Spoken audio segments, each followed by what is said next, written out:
All right, Shabbos, say good morning. Good morning. Let us begin by thanking all of our sponsors for this morning. Sure to thank our Talmud Torah sponsor for Tafshin Pei, our annual Talmud Torah sponsor, the Tilson Mishpacha, for dedicating all of the shiurim and drashos this year as a zechus for besuros, tovos, for Am Yisroel.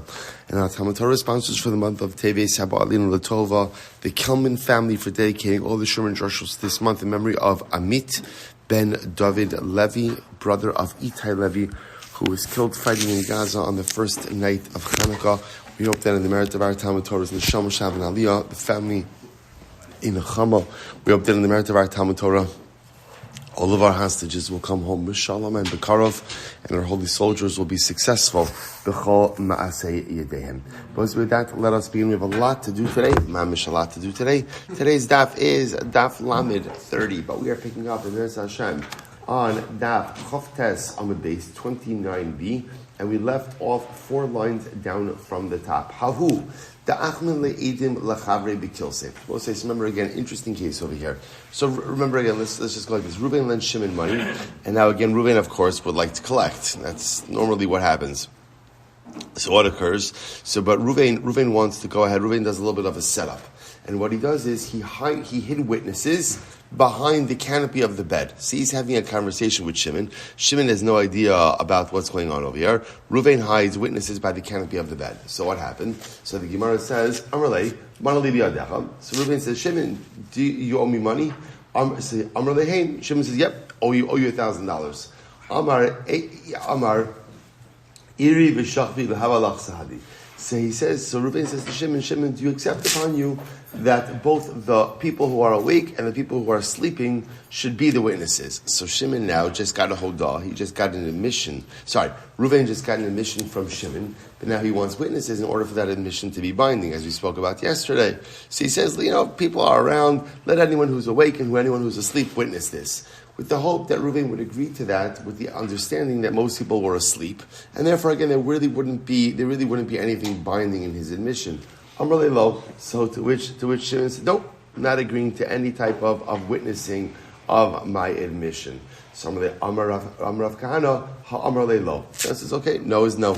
No is no. So remember, you're both saying this is part of the theme that we see ongoing, that it's interesting, because up until this sugi we would have thought that when a borrower goes ahead and admits that he owes the money to the lender, that would be enough to create a binding admission. Kamash malan, that is not enough, that what one still requires ultimately again is witnessing of that admission. As long as there's no witnessing of that admission, then Allah says it's not binding. It's the same case. Reuven lent Shimon $1,000, and they're meeting up in a cemetery. And Reuven went ahead and hid witnesses in the cemetery. He hid them. Amarle manali biyadecha. So Reuven says to Shimon, you owe me $1,000. Amarle hein. Shimon says, yes. So the Gemara says, Chaye umesi dahavelach sahadi. Do you agree that the both living and the dead should go ahead and should witness this? In other words, admit this in the presence of the living and the dead. Thinking, of course, that Shimon's going to say, sure, no problem, because who else is in a cemetery other than people who are dead, who can't really do anything from a testimonial perspective? Amar lo. But Shimon still says no. Amar Shimon ha Amar lo. Shimon says, okay. He said no. No is no. And therefore, again, the admission is not binding. Gemara says, good. Amar lo. Amar Ravina v'yitim Rav Papa shmamina meha hadam Rav Yehuda Amar Rav. So we'll say, so we learn out from all of these cases the following statement of Rav. So again, in order for witnesses to be binding witnesses in witnessing a particular transaction, so the parties involved have to say, you are our witnesses. There has to be witness designation. Lo shna ki amar lova, v'lo shna ki amar malva. V'shasek lova. So whether the borrower said this or whether the lender said this in the presence of the borrower, and the borrower did not object, that would create a binding or an effective testimonial unit. So time da amrle lo. So the reason ultimately again why in these cases it didn't work is because the borrower said, no, I don't want it witnessed. About ishasek, but had the borrower been silent, Halkanami, ultimately, again, it would have worked. So we'll say, so essentially what you see from here is as following. An admission by itself is not going to create a binding obligation. It's only an admission witnessed by witnesses. But at the end of the day, even the witnesses only work if the borrower consents to the witnesses being there. If the borrower did not know they were there or did not consent to having them there, then ultimately, again, the borrower's admission is not going to be binding. Quite fascinating. Gemara tells a story. Hahu davakarli kav rashu. There was a guy, they used to call him the Kav of Debt. That was his nickname. Now, Kav, right? Not the kind of nickname that you want. Now, Kav is a large measure. So what does it mean when you call someone a Kav Rashu, a Kav of Debt? That means he owed a lot of people a lot of money. So Amar, man masik bi ela ploni uploni. So the guy was upset that people calling him Kav Rashu, the Kav of Debt. He's like, I don't owe a lot of people money. I just happen to owe Reuben $1,000 and Shimon $2,000. That's all I owe. So in other words, see what's happening over here? In the process of trying to clear his name, he admitted that he owed certain monies. Now, of course, the shaila is going to be, what's the status of those admissions? So the Gemara says, Tavo Ladina. So sure enough, what happens? Reuben and Shimon bring him to Beis Din. Because Reuben's like, you just admitted you owe me 1,000. Shimon says, you just admitted you owe me 2,000 else. So they brought him to Beis Din. Before Nachman, so Rav Nachman, Adam Asay Shalo Lahashbiya Shalo Lahasbiya Asasma. So we've seen this before. Sometimes people say that they owe other people money in order to avoid a perception that they're wealthy. So in other words, so what Rav Nachman was saying was, you can't go ahead and make this guy, Kav Rashu guy, you can't make him chayiv to pay Reuben and Shimon any money based on this admission, because A, it wasn't made in front of witnesses, he didn't designate witnesses, and number two, it's possible that sometimes people go ahead and claim that they owe other people money in order to diminish their personal appearance of wealth. It's another story. There was another guy, these nicknames are great. This other guy, they called him the mouse that sleeps on money. I will say, now what does that mean? That's another name for someone who's very cheap. Very cheap. So right, you've got Kav Rashu, we got to use these, right? So you got to bring these back, right? We've got Kav Rashu, the guy who's a Kav of debt, just like a mountain of debt. And then there's the other guy, Achbrei Deshachav Adinari, the mouse that sleeps on money, that's the miser. That's the miser. He just holds all of his money to himself. So Kika Shachiv, so listen to this, as he was dying, this guy said, Planya uplanya masku bezuzi. So ultimately, again, listen to this. So we'll call him the miser. The miser, when he was dying, he said, by the way, I owe money to Reuven and Shimon. But he said, he made the declarative statement. So the Gemara is busted the shachiv, asut avol yarshin. So obviously, after the miser dies, so what happens? So Reuven and Shimon come and petition the Yershim to pay the money. Like, your father, the mouse that sleeps on money, your father admitted that he owes us money. So they came to Beis Din to claim it from the Yershim. Also, like Rabbi Shmuel Rabbi Yossi, so they brought case for Rabbi Shmuel Rabbi Yossi, Amar Lahu, Ki Amri Adam Asur Shelo Lahashbias Atzmo Hani Mili Mechayim, Aval Ach Amisa Lo. So both said, listen to this. So they came up for Rabbi Yossi, and Rabbi Yossi said, the only time that we say that a person will go ahead and admit to, or I should say, the only time that a person will say that he owes money, even if he doesn't, in order to go ahead and diminish his own appearance of wealth, is when he's alive. When he's alive. But a person doesn't make that type of statement when he's going to die. Therefore, Rabbi Yossi paskind that the miser's admission is a valid admission, and he instructed the Yarshim, the inheritors, the children, to pay the debts to Reuven and to Shimon. Okay, so the Gemara says as follows. So pro palga. So what happened? The Yarshim paid half. Okay, so they listened to Rabbi Yossi and they paid half of the debt. They didn't pay the other half. So Tavo Ladina Leidach Palga. So Reuven and Shimon brought the Yarshim to Beis Din for the other half.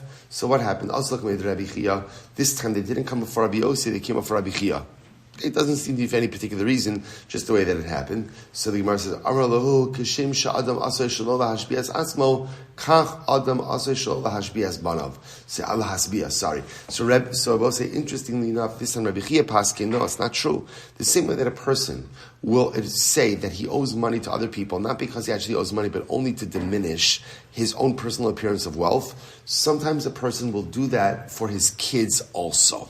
When he wants to diminish the inheritance pot, right? Or at least optically diminish the perception, right, that the kids are inheriting a lot of money. So I'll say, oh, you know what, this is not all my money. Some of it belongs to Reuven, some of it belongs to Shimon, but it's not an actual statement. Therefore, this is how Rabbi Chia paskin, and therefore Rabbi Chia said that the miser's deathbed statement is not really binding. And therefore, again, he instructed the kids, they don't have to pay the other half. Amrulei, Nazel v'nahadalhu. So then the kids asked, the Yarshim asked, so again, shouldn't Reuven and Shimon be obligated to pay back the other half? Because remember, the Yarshim paid 50% of the quote-unquote debt. So shouldn't Reuven and Shimon be able to have to refund the other half? Amrulei, Kvar Horazaki. No, listen, Rabbi Paskind. In other words, essentially what Rabbi Chia was saying was almost like it's two different Dinei Torah. There was the first Din Torah that came before Rebbe, right? And that he paskind that we take the statement of the miser seriously, and therefore he instructed the kids to pay. Kids paid half, and then for the other half there was a second Din Torah. Rabbi Chia says, I say don't take the statement seriously, but we're not going to reverse the original ruling of Rebbe. Okay, incredible. So the Gemara goes weiter. Hoda bifnei shnayim v'konom yadam. So we'll say, okay, so now we're transitioning a little bit into a different sugya. So right, Reuven admits in front of witnesses, or I should say, right, Reuven admits in front of witnesses that he owes Shimon $1,000. Right, v'konom yadam, and they did a kinyan. Right, so to make this admission a binding admission, Kosvin, ultimately again, so now the witnesses are empowered to write down this transaction. The Rashi says over here, Kanu miyado kosvin shtar hoda, v'afal pishalo amar kisvu the stam kinyan l'ksiva omeid. So we'll say, watch what's happening over here. In this case, Reuven is admitting to Shimon in the presence of witnesses, I, Reuven, owe you $1,000. So now that there are witnesses there, right? And not only that, they did a kinyan. The kinyan essentially makes the admission binding. When that happens, so halacha l'maisa, the witnesses are then empowered to write down what's called the shtar hodah. Shtar hodah is a document of admission. What does it say? Essentially, it says Reuven admitted in front of us that he owes Shimon $1,000. So they are empowered to write down that document, even though what? Even though Reuven did not ask them to do so.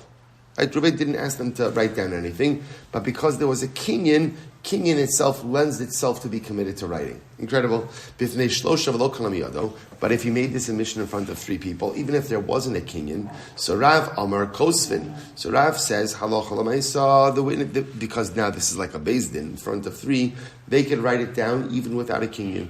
Ravasi said, no, they can't write it. They can't write it without an explicit, either with a kinyan or explicit instruction to write it down. So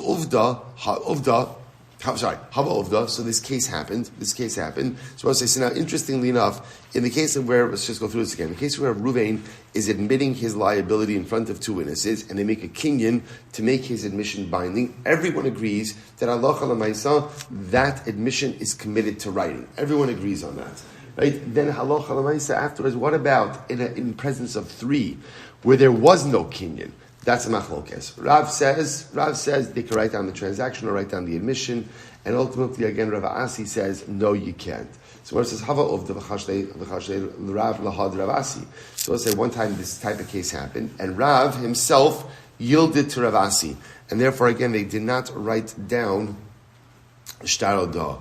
Amar Rav Adabar Ava ha udisa zimnin the kasim zimnin the lo kasim. So Surah says shtar odisa. Odisa, we'll say, is a document of admission. That's all. It's a document that says Reuven admitted that he owed Shimon $1,000. And by the way, you could do an Odisa. Interestingly enough, Kinyan Odisa there's also a Kinyan Odisa. A Kinyan Odisa is just simply when you admit that you owe something, right? Or you admit to a certain reality. So the Gemara says one time it happens. Right? The Gemara says. Sometimes this odisa, this document of admission, sometimes you commit it to writing, sometimes you don't. So ultimately, Gemara will say, listen to this. If there are a group of people gathered, and Reuven admitted in front of them that he owed Shimon money, so because Reuven did not go ahead and gather the group, So the group can't automatically commit it to writing without either a kinyan or being instructed to do so. Kinefinhu ihu kasvinon. But if Reuven gathered the group, right? If Reuven himself gathered the group, so that's indicative of the fact that he wants the group to witness his admission, and therefore again they could commit the admission to writing. Rava Rava says, "Afilu kanfinu ihu lo kasvinon ada amrluhu have alai dayoni." Rava said, no, even if Reuven himself gathers the group, halacha l'maisa, they cannot commit the admission to writing until he explicitly says, be my beis din. Once he says, be my beis din, then halacha l'maisa, they could commit the transaction or the admission to writing. Incredible. Mar Bravashi Amar Afilu Amar Havelu Dayani Lo Kasvinon Ad Kavia Duchta V'Shalchi Umezamnile LeBeidina. So this is the Mar Bravashi says, no. A beis din, I should say yes, a beis din has the ability to go ahead and commit things to writing, commit an admission to writing, but that's only if they function as a beis din.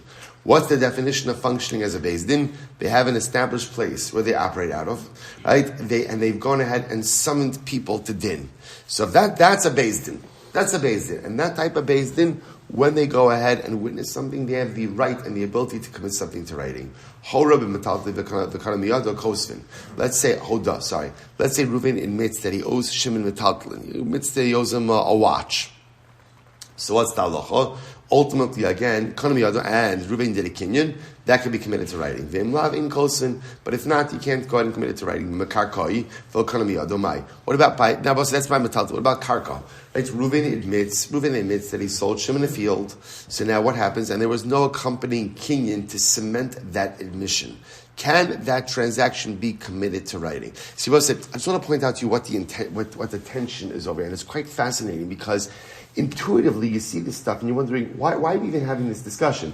If Reuven admits something to Shimon, should that an admission is an admission. So of course, write it down, do whatever. So remember, what's the tension? The tension over here is that Chazal understood human nature is that, it's going to sound crazy, sometimes people say stuff that's not true, right? I know, it's a shocker, right? In other words, and even in the world of admissions, sometimes people say that they owe other people stuff in order to diminish the perception of their own wealth. That's what's happening over here. So therefore, both say, so because you have this tension, the Gemara is trying to figure out, so when can we commit something to writing? When can't we commit something to writing? Obviously, if the admitter is empowering the group to commit it to writing, there's nothing to talk about. These shilas come up in cases where the admitter, that's the right word, the admitter? Yeah, the admitter.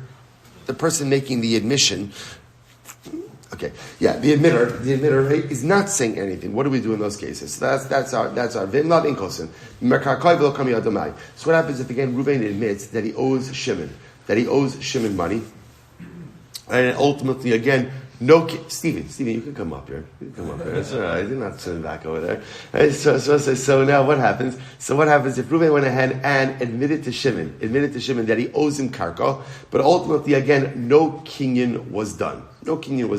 So what is the halacha? What's the halacha under those circumstances? So the Gemara says, Amemar Amar in Kosvin. Amemar says ultimately again you can't commit it to writing. Marzutra Amar Kosvin. Marzutra says yes. They both say, remember again, this is karka. So karka is a much bigger deal than metaltalin. So what do you do under those circumstances? V'hilchasa Kosvin. So I will say, this is an interesting breakthrough. What's the breakthrough over here? That if Reuven admits that he owes Shimon karka, so that is a very substantive type of admission. So because of that can be committed to writing, even if what? Even if halacha l'maisa there was no instruction to do so. So that's a big breakthrough over here. Okay, Ravina ikla lidamharia. So Ravina went to a place called Damharia. Okay, Amir Rav Huna midamharia l'Ravina mitaltli v'isnu beinahumai. What happens if Reuven admits that he owes Shimon metaltlin, and the metaltlin is extant? It's right there. So the Gemara says, Amrlei kimikakoi dami. So existing metaltlin or extant metaltlin is just like karka, which we'll say, again, what's the logic? The whole chap with karka is that when you admit that you own karka, owe karka to someone or sold karka to someone, that's right there. That's right there. So an admission like that is incredibly substantive, and that's why it lends itself to be written down even without any instruction from the admitter. So the Gemara wants to suggest that metaltalin, that's extant, has that same status. Rav Ashi Omar, Rav Ashi says, no. Because metaltalin is very different. Why? Because metaltalin, even though it's extant, it's not collected. Right? There's still another major process over here that has to be done in order to make metaltalin shimons, which means it has to be collected. So because it has to be collected, therefore admission is not enough to allow it to be written down. Hahu, Odisa Kasav. So let's listen to this. Then there was a Shtar Odisa. So remember again, a Shtar Odisa is a document that contains an admission of fact, right? It's essentially, Odisa is a declarative statement that tells you that something occurred. Something occurred. So there was the Shtar Odisa, the Lo Kasav Ba, Amar Lanu Ksuva V'Chasmu V'Havulei. Supposed to listen to this. So normally in a Shtar Odisa, what would be written? What would be written? Reuven admitted to us in front of Shimon that he owes $1,000 and instructed us to convey the money to Shimon. It's an example of a Shtar Odisa. So let's say you had a Shtar Odisa, but inside the Shtar it didn't have the phraseology of, and Reuven told us to write this down in a document. It doesn't have that phrase. So what happens? Abai Rav Demer Tabayu. Hainu Reish Lakish. This is Reish Lakish's case. What's Reish Lakish's case? Am Reish Lakish. Chazaka in Eidim Chosim Al Shtar El Imke Nasa Gadol. Right? Nasa Gadol. So both say in general, Reish Lakish operates at the following premise: witnesses don't sign on something unless they know it to be bona fide and correct. That's the assumption. That's what the signatures of witnesses do. So in this case over here, they're saying, right, so witnesses will not commit their signature to a document if they don't know that the parties involved are adults. So too again, Reish Lakish says, if you see signatures on a shtar, assuming that we could validate those signatures, the assumption is people don't sign on something unless they know it to be correct. So maskef Rapapi v'Itim Rafuna Breid Rav Yoshua mi ikamidi da'ana lo yadinan v'safri debei dina yadi. So this is interesting. So Rafuna Breid Yoshua said, well, again, this makes it sound like that the sofrim, the scribes of Beis Din, are more knowledgeable than us, the Rabbanim. To which the Gemara says, Shalulu l'safri da'abai v'yadi, l'safri d'Rav v'yadi. But sure enough, they asked this halacha to the sofrim of the Beis Din of Abai, and they knew it. Sofrim of Rav, and they knew it. Hahu odisa d'havakasav of bei duchrin piskami, bosei top of Lamed 30a. So it says, there was this Shtar Odisa, and on the Shtar Odisa, it wrote in it, sorry, let's first just take a look at the last Rashi on Chav Tes Amud Beis. So Rashi says over here, Duchrin Piskami lo hava kasav ba zikaron edas balashon edim elalashon zichron dvarim v'hulashon dayanim. So they had a Shtar Odisa, but normally again a Shtar Odisa is written from a testimonial perspective. Here, this Shtar Odisa was written more from a judicial perspective, like judges recounting what it is that they saw. So the Gemara says v'chol top of Lamed 38 v'chol lishna de beidina. And it had much more of like a court document type of wording to it. And it didn't say, but here's what's interesting. So this document, listen to what happened over here. This document was written more from the perspective of like a Beis Din overseeing a process than it is by a Shtar Odisa. Right? Shtar Odisa normally is people acting in the capacity of witnesses witnessing a transaction, usually doing a kinyan as well, and recording everything that happened in a document. This document over here was written much more from the perspective of a Beis Din overseeing a transaction. What's the problem? The problem is witnesses are 2, a Beis Din is 3. So yet, again, the problem is only 2 witnesses signed on it. Now, if 2 witnesses would have signed on it, listen to this. Now again, I will say, here's the problem. In a Beis Din, you can have a Beis Din document that's signed by 2, right? How can you have a Beis Din document signed by 2? If you say, there were 3 of us, and one is no longer. Now, we'll say now, no longer could mean a variety of different things. It could mean he died. It could also just mean he dropped out of the judicial process at some point. But the point over here is you're making it clear that at some point there was a Beis Din. So essentially what you have over here is a document written like a Beis Din document, but only signed by 2 witnesses. There's no Beis Din. So what do you do? So Ravina Reish Lakish. So Ravina wanted to say, oh, this is the case of Reish Lakish. Or what does Reish Lakish say? Reish Lakish says witnesses don't sign on something.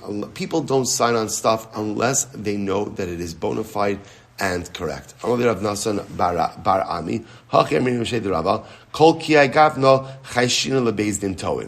this case, we do have another concern. What's the concern over here? The concern is not every Beis Din knows what they're doing. This again, that's just the reality. And you had, especially in different places, sometimes you didn't necessarily have Yudai Talmidei Chachamim. You do the best that you can, and not every Beis Din knows what they're doing. So Lamaisa, the Gemara says, no, here we have to be concerned that if you see essentially what appears to be a judicial document, and it's not signed by 3 judges, it's only signed by 2 witnesses, you have to be concerned that maybe someone here does not know what they're doing.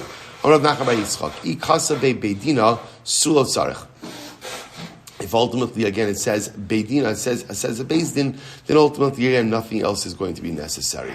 So the Gemara says as follows. Good. V'dilma Beis Din chatzafu. But 1 second, maybe it's a chutzpahdik Beis Din. What's a chutzpahdik Beis Din? Rabbi Shmuel Shnaim shedanu dinei and din el shnikru Beis Din chatzav. So remember, we had this in the beginning of the Masechta. Shmuel said that halacha l'maisa, technically speaking, 2 people could serve as a Beis Din. But if they do so, that is called an arrogant or a chutzpahdik Beis Din. So both say, so technically speaking, it works. Technically, it works, but it's considered to be a chutzpahdik Beis Din. So the Gemara says, the Kasav Beidina de Rabna Ashi. No, where it writes that we are like a Beis Din of Rav Ashi. So what they're doing is apparently like the Rav Ashi Beis Din was like a gold standard Beis Din. So they're indicating in the document that we are operating as a bona fide Beis Din. V'dilma Rabbanon tebe Rav Ashi kishmol sirlu. But maybe the rabbis of Rav Ashi's Beis Din or Rav Ashi's yeshiva held like Shmuel. What does Shmuel say? That a Beis Din of 2 technically works, but it's just called the Beis Din Chatzuf. To which the Gemara says, Dichsiv bo va'amralan Rabna Ashi. Where it says ultimately, again, it says in the document itself, and Rav Ashi told us to write this. Rashi says over here, last white line of Rashi, Va'amralan Rabna Ashi, lichtov kach, dechevan du hayasham, mistamalot siva, lifachos mishlosha, lichtov. So we'll say, essentially the document says that someone of a high standing instructed them to do this. Once someone of a high standing instructed them to do this, the assumption is that the process is playing out correctly. Okay, Tanabanan. Amrlahan Echad. So I was supposed to listen to this case. Very interesting. So we'll say 4 lines up from before it gets wide. Tanabanan. Amrlahan Echad. One guy says, Anira isi avichem shehitmin maos b'shida tevo migdal. Okay, so let's listen to this case over here. So a witness comes along, and witness says to, let's say, Reuven and Shimon. Right, Reuven and Shimon, I saw your father Yaakov. Shehitmin maos b'shida teva umigdal. I saw your father hide money. Shida teva umigdal means like in a chest, in a carriage. Right, I saw him hide money somewhere. Va'amar shal ploni hein, shal meiser sheni hein. And I saw. So the witness is coming forward. He's telling the kids now. Reuven and Shimon didn't know about this money. So witness is coming along and saying, "I'm going to tell you. I saw your father. Go ahead and hide money somewhere, and but your father said this money it belongs to Yehuda, or this money is Meiser Sheni. So what's the halacha bosai? So now again, obviously the case over here is where the kids find the money. So in other words, witness was telling the truth. There is money. What's the shaila? The shaila is the money someone else's money? Is it Meiser Sheni money? Right? Someone else's / Meiser Sheni, right? Or can the kids claim it as their own? So what's the halacha? Babayis lo amar klum besada dvarav kayamin. So we'll say this is very interesting. If the money is found in the house, the statement of the witness is meaningless. But if it's found in the field, then we believe the witness. So we'll say, what's the logic over here? The logic over here is if the money's in the field, the witness could have taken it for himself. Right? It's open, it's accessible. Could have taken it for himself. So therefore, again, because he didn't take it for himself, and now he's claiming that it either belongs, the father said it belongs to someone else, or it's Meiser Sheni, we believe him. But if the money was in the house, meaning so the witness had no access to it, in other words, in the house of the kids, the witness had no access to it, therefore the witness is not believed. In other words, and the money is considered to be the possession, the inheritance of the kids. Very interesting. First, the rule is like this. Anytime that a witness has the ability to take the money for himself, so he is believed to qualify the nature of the money. Where he doesn't have the ability to take it for himself, he is not believed to qualify the nature of the money. Fascinating. It's almost like amigo. Very interesting. Listen to this. Listen to this. Second case, the kids. Reuven and Shimon see their father, Yaakov, hiding money, right, in a chest, in a carriage, in a tower. So this is what happens. And the father says to his kids, by the way, this money, it belongs to Reuven. It belongs to Yehuda, another guy. Or he claims that it's Meiser Sheni money. So what's the halacha? Im kimoser dvarav kayamin. So ultimately, right? V'im kima'arim lamer klum. So this is very interesting, I will say. So now what happens? If the father, right, if the father seems to be genuine in his statement, then the kids are able to believe it. And I will say, now obviously the part that's not written over here is the father then dies, the kids get this money. So the shaila is, what do we do? What do we do with this money? So if it appears that the father was genuine in his statement, then halacha l'maisa, we go ahead and we listen to the father. If at the end of the day it appears that the father is marim just means that, he's being a little bit sneaky, then we don't listen to the father. And again, the kids could keep the money for themselves. Very fascinating. So let's listen to this. Supposed to listen to this. Father died. What happened? The kids knew that their father left them money, right? Reuven and Shimon. Yaakov died. Reuven and Shimon knew, or Reuven knew that his father left them money. But what was the problem? Reuven couldn't find the money. Just couldn't find it. So what happened? Supposed to listen to this. And then what happens? Reuven has a dream. And the Bala Cholam. Who's the Bala Cholam? Bala Cholam, Rashi says, is Sar Hamare Chalomos Balayla. The Malach, who's in charge of angels, who's in charge of dreams. So the Malach who's in charge of dreams gave Reuven a dream, right? And Reuven dreamt about the money. And in this dream, the Malach told him the location of the money, but also told him, by the way, the money's Meiser Sheni. Reuven wakes up in the morning. What does he do? Washes the Tzilas Adayim. Of course, first comes the Daf Yomi, David Shachris, and then afterwards looks for the money. And what happens? Finds the money. So we'll say, what's the shaila? The shaila now is, what's the status of that money? Ze haya maisa. So this happened. Va'amru divrei chalomos lo ma'alin v'lo moridin. And again, the psak was, dreams don't have a halachic impact. And therefore, again, essentially, Reuven was allowed to keep the money as chulin, as regular unconsecrated money. So I will say many, many, many beautiful things to say about this Gemara. So first, I will say, it's interesting that you see a lot about a person, about what they dream about, which is an incredibly important yisod. The Baal Shem Tov HaKadosh makes this observation that Yaakov Avinu, when he left his father's home, remember again, the first dream that Yaakov Avinu had was about the sulam, the ladder. Sulam mutzarzo malachei lokim olin liyardim bo. And he goes up and down the ladder. If you notice again later on in the parish, Yaakov Avinu has another dream. Right? What was the other dream? The second dream was about sheep. Right? He dreamt, that was when, again, the speckled sheep, the brown sheep, all the different sheep. Baal Shem Tov HaKadosh says he sees something so amazing.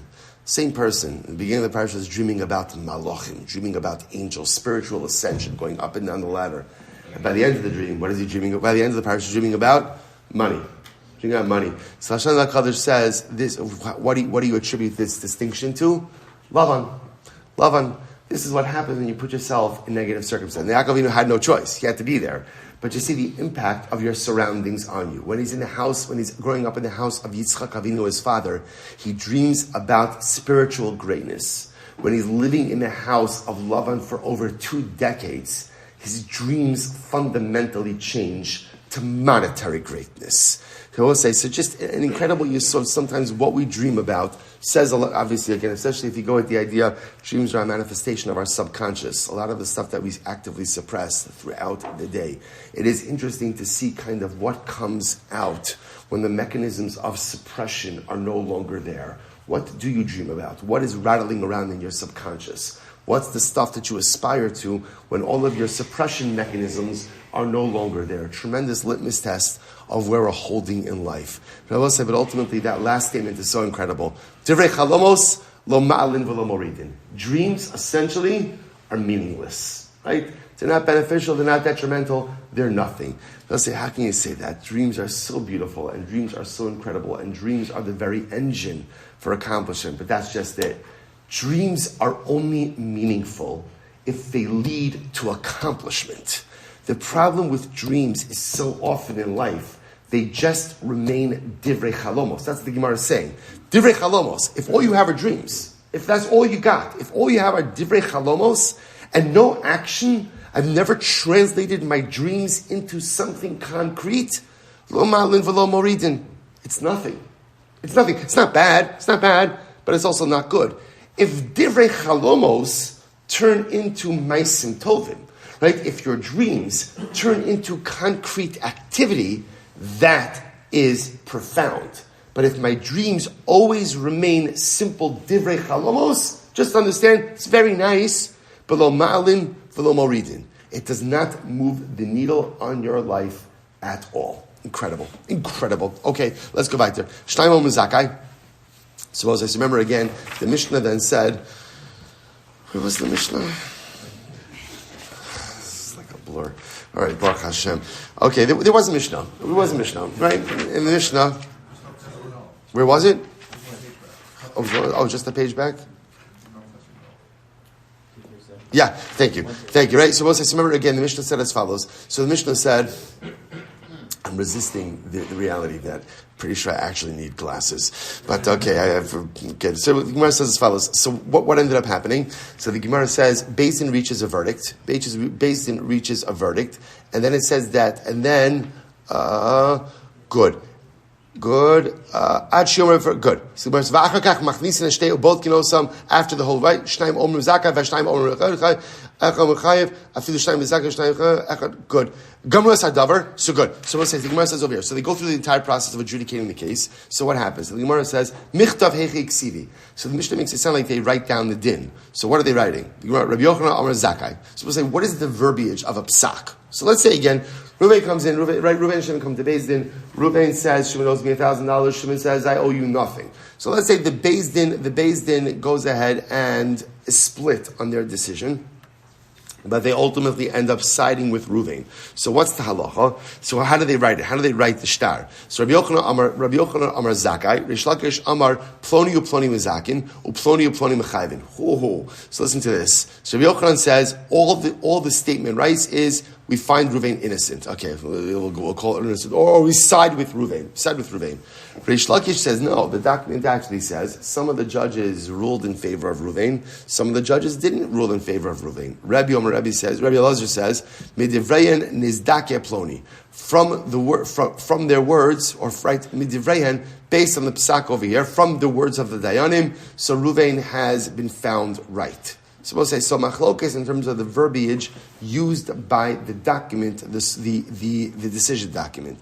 My benav. Suppose what's the nafkamina between these opinions? So let's listen to this. So let's say it turns out. Listen to this case. So it turns out that the Dayanim were wrong. They misjudged. So we're going to discuss about what level of liability occurs when they're wrong. But in this case over here, Dayanim are wrong. They judged the case erroneously. So what is this? So now they're obligated to make the aggrieved party whole. So what about the judge? So are the judges who ruled erroneously obligated to go ahead and make up for the portion of the judge who ruled correctly? So let's say there was a panel of 3. 2 of them ruled in favor of Reuven. One of them ruled against. It turns out that, and therefore the majority opinion was Reuven's right. It turns out that Reuven was wrong. So what's the halacha over here? TALMUD, the Gemara says, Dilman da'amar zakai mishalim. So the one who says, ultimately again, that halacha l'maisa, the Beis Din as a whole ruled innocence, then everyone's got to pay a part. Well, ploni mezakin, ploni mechayvin, lo mishalim. But the one who says ultimately again that halacha l'maisa, that we know, we indicate that it's a split decision. So therefore, again, the judge who ruled correctly doesn't have to participate in any type of compensation. Zakai mishalim. But the one who says ultimately again zakai mishalim, right? Lema luhu ila diditzai sisun asun nami lo shalimuasan. So again, we'll say, but why should the judge who ruled correctly have to pay anything?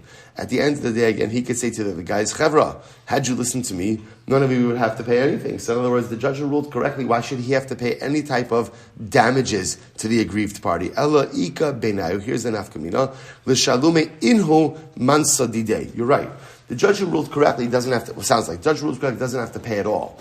The shaila is, do the other judges, i.e. the ones who ruled incorrectly, are they obligated to pay the portion of the judge who ruled correctly? right? Because at the end of the day, the Beis Din caused Ruvain a loss, or Shimon a loss.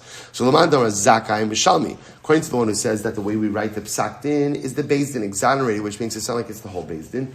So therefore, the judges who ruled incorrectly are obligated to pay the portion of even the judge who ruled correctly. Or the Gemara says, Laman Damar Ploni Uploni Mizakin Uploni Uploni Mechayvin Lo Mishalmi. But the one who says no, that we indicate in the decision that it was a split decision, right? It's a split decision, so therefore only the judges who ruled erroneously are obligated to pay, and they're only obligated to pay their portion. But they're not obligated to pay the portion of the judge who ruled correctly. And the judge who ruled correctly is also not obligated to pay anything because he ruled correctly. But again, I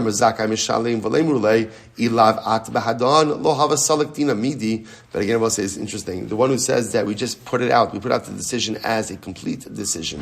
Why can't the judges who ruled correctly say to the judge who ruled incorrectly, it's your fault. Had you not sat in on the din Torah, there would have never been a binding psak halacha, because there would have only been two. And had there not been a binding psak halacha, we would not be obligated to pay. To which the Gemara says, Ella ika b'nayim mishum lo selich rachel ba'amecha. This is incredible. So Rabbi Yochanan Amar Zakai mishum lo selich rachel. Rabbi Yochanan says, whenever a Beis Din issues a decision, the decision has to be written in a uniform fashion. It has to say the Beis Din found Ruvain innocent. Because if it indicates any level of dissension, what's going to happen? That's going to lead to speculation about which judges ruled in which way and could potentially fuel Lashon Hara. Reish Lakish Amar, Ploni Uploni Mizakin, Uploni Uploni Mechayvin, Mishum Nemechse Kishigra. So Reish Lakish says, no, you have to indicate, if it's a split decision, you have to indicate it. Why? Because if you just make it look like a uniform decision, then that's really misleading. That's not the case. And therefore, Mechse Keshikra, the document will look fraudulent and false if you don't indicate the split decision. So we'll say, Rabbi Lazar, Islay Demar ve'Islay Demar. And Rabbi Lazar ultimately, again, holds of components for both of them. Hilchach, Kasi Hachi. Therefore, again, the best way to write the document is how? Midivrehen Nizdake Ploni. Based on their deliberations, Ruvain was found innocent. So we'll say, what's the beauty of that lashon? The beauty of that lashon is, on one hand, it puts forward a uniform psak. It says the Beis Din is paskening that Ruvain is right. But that lashon of midivreim, from their words or from their deliberations, what does it sound like? What does that clearly indicate to you? They were deliberations. What could deliberations also mean? That it wasn't a uniform opinion. It wasn't unanimous. So therefore, again, I will say, so on one hand, we want the document to look genuine. So therefore, again, if there's not unanimity, we want the document to, in one hand, indicate that there's not unanimity. On the other hand, we can't start naming which judges ruled which way, because halacha l'maisa, what happens? Then that creates lashon hara. So therefore, we use this lashon to indicate there wasn't unanimity in the decision, but this is the uniform decision of the Beis Din. Incredible. When Beis Din was ready to deliver their psak, they would bring in the people. So the Gemara says, Laman, who are they bringing in? So if you want to say it's the litigants, Hasam Kaimi, the litigants were already there. They're present, El Edim. Rather, what it means is we bring back the witnesses. Kiman, Lo Rabbi Nassan, not like Rabbi Nassan. How so? The Olam Eno Dus Mitzrafes Ashir Shnei Ke'echad. So as I say, now we're going to delve a little bit into the halachos of testimony. In general, again, the Brisa says like this. Tanakama says that halacha l'maisa, witnesses cannot form a testimonial unit unless, of course, they see the same event together. They must witness the event together. So the Gemara says, Rabbi Shmuel Karcha Omer, Afilum b'zeh achar zeh, ve'ezah, ultimately, again, Rabbi Shmuel Karcha says, no. They don't have to see the event together. Even if they see the same event consecutively or separately, that's fine as well, as long as what? Ad sheyiru shnehem ke'echad. I'm sorry. So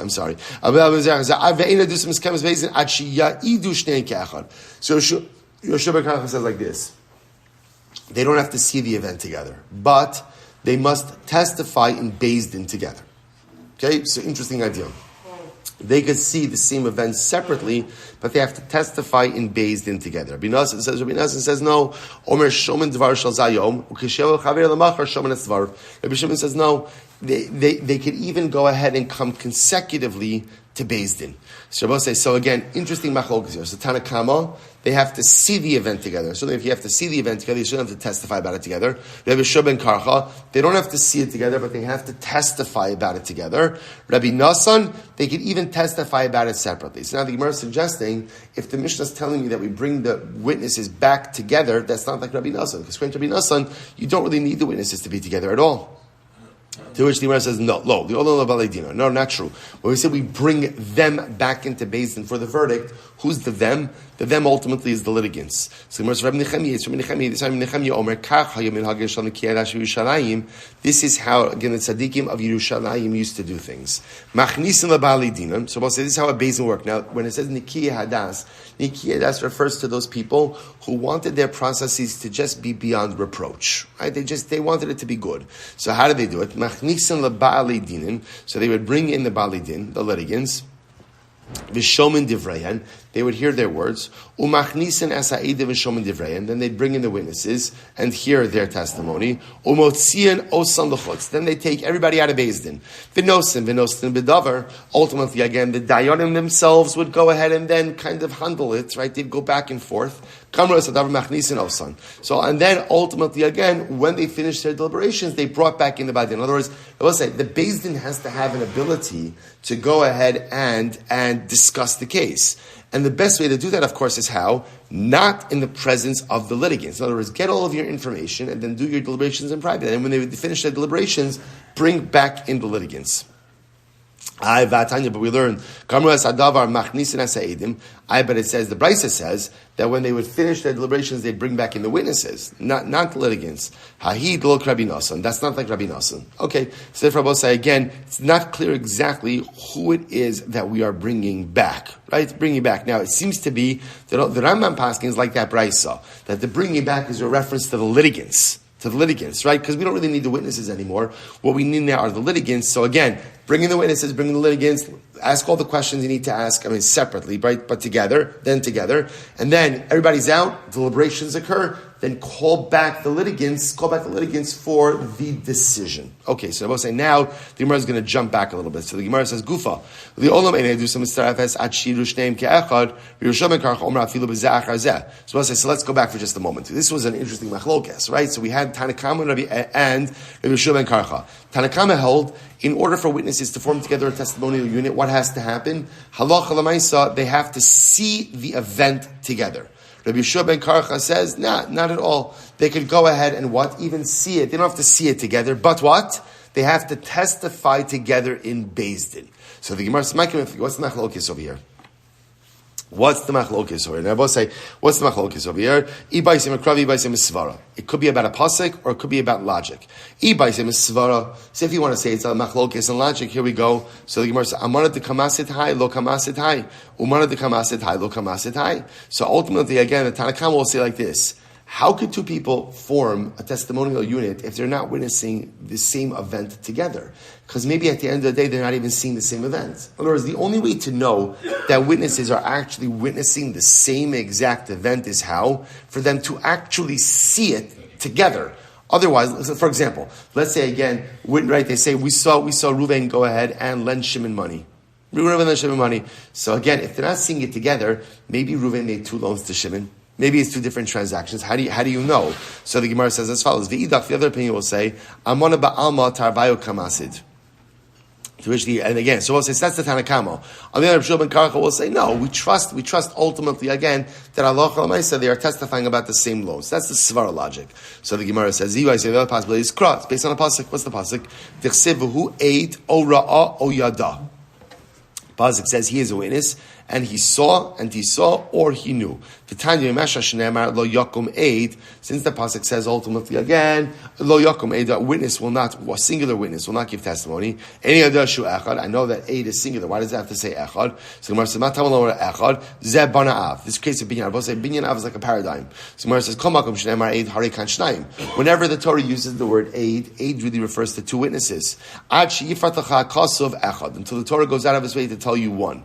Va'afki rachmana b'lashon chad lemeimar eid ad dechazu tarvayo kichad. That ultimately, again, when is testimony good? Only when the 2 witnesses see the same event as one.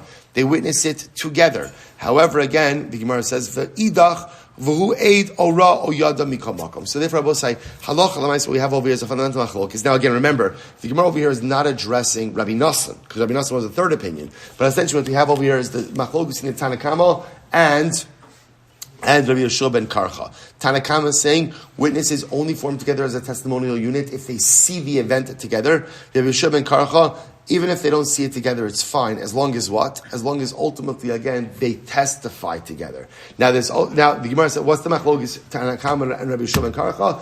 Either it's based on logic or it's based on interpretation of the pasuk. Now, again, for our purposes, there's also a third opinion of Rabbi Nassan, and Rabbi Nassan says they don't have to see it together; they don't even have to testify together. So we'll see that Rambam Paskins like Rabbi Shmuel Silber that Allah Chamaisa witnesses need not actually witness the event together, right? But they must testify together in Beis in order to form a testimonial unit. Now, the exact framework of that we'll have to see. Let's go a little bit weiter. Says the Gemara. So remember again that this is Rabbi Shmuel Silber. So Rabbi Shmuel Silber said, even though the witnesses don't have to see it together, but they have to testify together in Beis Din. Now came along Rabbi Nassan. Rabbi Nassan Omer Shomin Dvar Shal Zeh Hayom Ukishav Acharei Lamachar Shomin Dvar. Rabbi Nassan even went even further. Rabbi Nassan said, no, not only do they not have to see it together, but even what? They could even give their testimony separately in Beis Din, right? Witness 1 could come on Wednesday, and witness 2 could come on Thursday, and they could still combine. So, what's the machlokes over here? Could be either logic or a pasuk. Maybe it's a svara.